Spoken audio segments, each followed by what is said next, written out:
Так, ну что, мои хорошие, шашлычок у нас готов. Зашли в дом, потому что там невозможно сидеть. Комары нас закусали. Сейчас снимем. Ой, какой он хороший получился. Ой, я прям руками сейчас сниму. Ай-яй-яй. Ой, лук подгорел, конечно. Надо было его сюда вообще не делать. Так. Теперь вот так вот.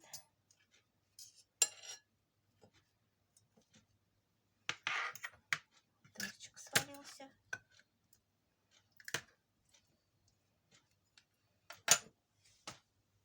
Вот такая красота. Всем приятного аппетита и хорошего вечера.